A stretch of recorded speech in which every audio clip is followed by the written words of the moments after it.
Hey guys, welcome back to another episode in our podcast series, Jock of All Trades. This is our 10th episode, so a little bit of a milestone for us. I think we started this when we were freshmen, so maybe 2-ish years ago. So yeah, good to get to the 10th episode.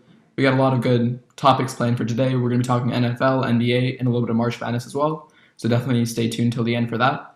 And yeah, I think we can just get right into it.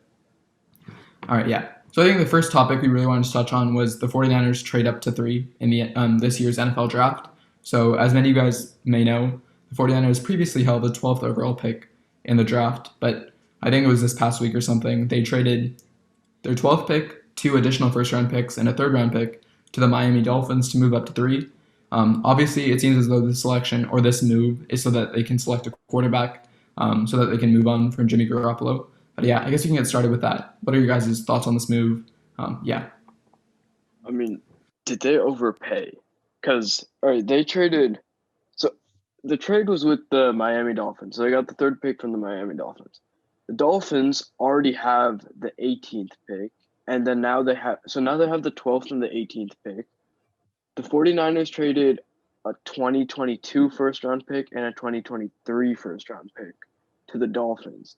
But then the Dolphins used I think a 2022 first round pick and the 12th pick and traded that to the Eagles. So they ended up with the 6th pick. So basically it was like a 3-team trade, which I honestly think the 49ers overpaid and the Dolphins pretty much finessed everybody. Because they basically moved down 3 spots and they got a first round pick out of it. I think what I would say is when you're moving up to 3, you're going to have to pay a premium price considering that, that's such a valuable pick. And I do agree with you that the Dolphins, very successful trade for them. They don't need a quarterback. Seems like they're sticking with Tua, and they need a wide receiver. And they know they can get a top-tier wide receiver, maybe the best or second best in the class at pick 6. So the fact that they're able to move down to 12 and then back up to 6, kind of manipulate the draft board in that way, I think that's definitely sort of a win for them. But I think at the same time for the Niners, they kind of just went for it and they took a risk, and I think that's very fun to see as a fan. It's time Kyle Shanahan gets his guy. He drafts the quarterback he wants to work with and develops him. Because I think this, the past couple of years, 49ers fans have been frustrated with Jimmy Garoppolo, mainly because of his injuries. When he's played, he's been fine, but the problem is he hasn't really played. So yeah, so I think it's time Kyle Shanahan goes and gets his guy, whether that's a Justin Fields, a Zach Wilson, maybe a Mac Jones. I hope not. But yeah, just going and getting his guy, and it should be exciting for the future. And yeah, so I think kind of a win-win scenario for both teams. Yeah, so I think what it looks like is it is going to be Justin Fields. So Trevor Lawrence, that's pretty much guaranteed first pick to the Jaguars. And the Jets kind of have an interesting decision to make between Zach Wilson and Justin Fields, or if they choose anybody else, because honestly, they need a lot of help. But I think people are leaning towards Zach Wilson being the better of the 2 prospects. So I guess Justin Fields goes to the 49ers. And then is it the Falcons with the 4th pick? Yeah, I think what I've heard from the podcast and the other stuff I listened to is that the Falcons really like Trey Lance. So that could be a possibility as well, where quarterbacks go 1, 2, 3, and 4. And I think that would be kind of historic. Yeah, just to have the first 4 off the board to be quarterbacks. Yeah, I think it's the right move by the 49ers overall, because I think things are getting pretty stale and old with Jimmy Garoppolo. Because not specifically last year, but the year before that, we made it to the Super Bowl and all, and then last year it just kind of fell apart. So I think fans were hoping that, which it hasn't really happened before. You go to the Super Bowl, you lose, and then there's always a curse that kind of stays with the team usually, where they don't do as well the next year. But the 49ers really flopped, and I think Jimmy Garoppolo was a big reason for that. So it feels like it's kind of going a little downhill right now in terms of the franchise, but then maybe a quarterback, especially with a coach like Kyle Shanahan, can just kind of anchor it the right way.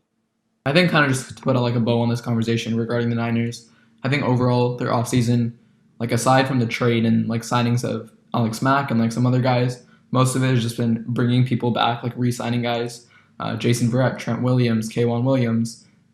Trent Williams, K'Wan Williams. And I think kind of similar to the Niners, the Patriots have also been sort of very active in free agency. I feel the first day of free agency, all I was seeing was the Patriots signed this player and then this player and this player. So they really like retooled and revamped themselves. And I guess, yeah, what are you guys' thoughts on them? The new look Patriots, I guess. I mean, saying they were active is a bit of an understatement. I mean, they signed pretty much like anybody who was out there who was available to be signed, Patriots signed them. And the thing is, they didn't sign any like top five players. Like I guess if there are top five, they weren't there.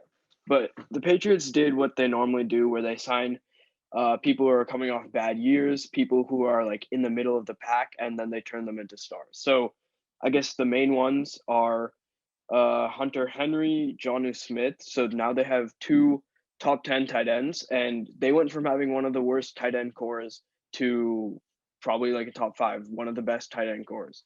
And I think they're trying to replicate what they had with Gronkowski and Aaron Hernandez. And off the field issues aside, those two were some of the most dominant tight ends in the league uh, when they were playing. And they got Nelson Aguilar, Kendrick Bourne from the 49ers, who's a good wide receiver three. Aguilar, who had his best season with the Raiders. So now it looks like he can probably be a high end wide receiver too. So they went from a terrible wide. They were playing with like Walmart employees or whatever.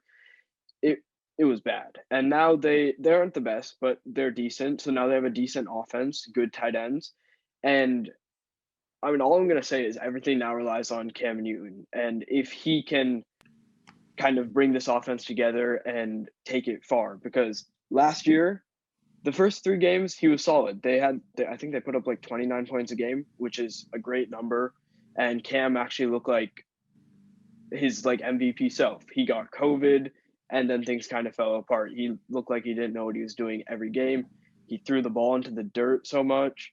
Um, yeah, so I guess it just hinges on if he's able to produce.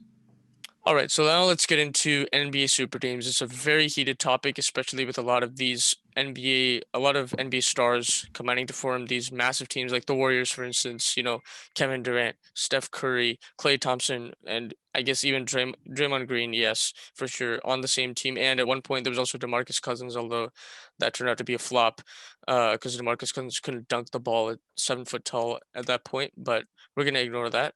Moving on, we have CP3 tried to join the Lakers back in 2010, which was probably one of the biggest things from back in the day, but the NBA commissioner stopped it from happening. So it'd be interesting to see your guys' thoughts on whether Adam Silver should be regulating what moves are made, because it seems like a lot of teams like the Nets, for instance, they're getting these players on low contracts, and maybe players are devaluing themselves to get on these teams, like Blake Griffin, for instance. And then trying to make like a comeback in their career type of thing. So what do you guys think about this? I think like in the case of the Nets, like we know their core is what Harden, Kevin Durant, and Kyrie, and I think at that point it's already a super team. On like guys like it was a Blake Griffin, LaMarcus Aldridge, they're signing.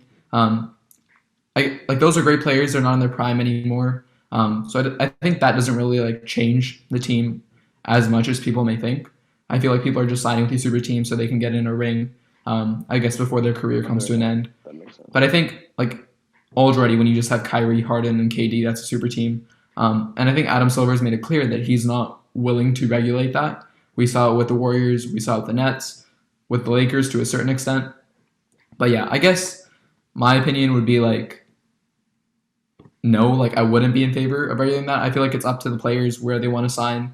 And I think even in the case of like the Warriors super team, it wasn't like they were just like rolling over everybody. Like in the playoffs, they had trouble with the Rockets. The Cavs, and so I think it's fine. I guess if it becomes like overpowered to the point where like no one stands a chance, then maybe regulation is needed. But I think where we are right now, I'm fine with it. Yeah. Yeah, but what I would say to that is like, okay, I might sound like the salty Warriors fan here because we just went from Kevin Durant, Steph Curry to like a 15 and like something season. They only had 15 wins, not this year, but last year. This year, definitely the Warriors are doing better, but uh, like I feel like teams like Oklahoma City, okay, like no one is trying to go there. Like I'm gonna be honest, like no, absolutely no star